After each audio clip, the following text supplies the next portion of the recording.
পর দিন এটা দেখো কোথায় ভুল আছে, তারপর বইটাকে বাজারে ছাড়তে হতো।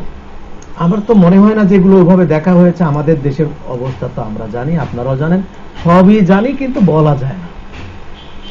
তো এখন কথা হলো, এই বইগুলো হয়তো মামা খালুর লেখা, ভাগনার লেখা, নিতে হবে, তার নিয়ে ফেলেছে।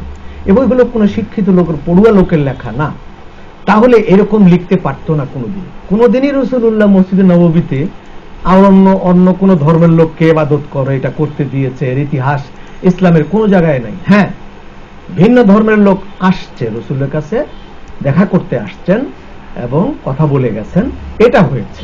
হুজুর সাল্লাল্লাহু আলাইহি ওয়াসাল্লাম এই সুযোগ দিয়েছেন। ইবাদত করার সুযোগ তো একমাত্র মুসলমানের জন্য। মসজিদ, হুজুর কোরআন শরীফে আল্লাহ বলছেন মসজিদের ভিতরে অমুসলিম ঢুকতে পারবে না, সেখানে হুজুর কি করে অমুসলিমকে ইবাদত করার সুযোগ দেন? তো এ কথাটি একেবারেই মিথ্যা। যদি এরকমই লিখে থাকেন, চরম অন্যায় হয়েছে, এটা পরিবর্তন করে লেখা উচিত। যে আরেকটি ফোনে কথা বলি। আসসালামু আলাইকুম ওয়া রাহমাতুল্লাহি ওয়া বারাকাতুহু। আসসালামু আলাইকুম। ওয়ালাইকুম সালাম। হ্যালো, আসসালামু আলাইকুম। ওয়ালাইকুম সালাম, জি বলুন। হুজুর, আমি রামপুরা থেকে বলছি। জি বলুন, রামপুরা থেকে কে বলছিলেন? হ্যাঁ হ্যাঁ হুজুর, আমার একটা প্রশ্ন ছিল যে আমি বলছিলাম যে আমার যদি ছেলে সন্তান হয় তাহলে আমি তাকে আল্লাহর হাফেজ বানাবো একজন।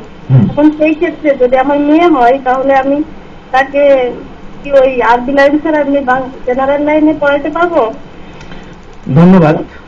এই একই মান্যত করা হয়েছিল হযরত মারিয়াম আলাইহিস সালামের ক্ষেত্রে করা হয়েছিল যে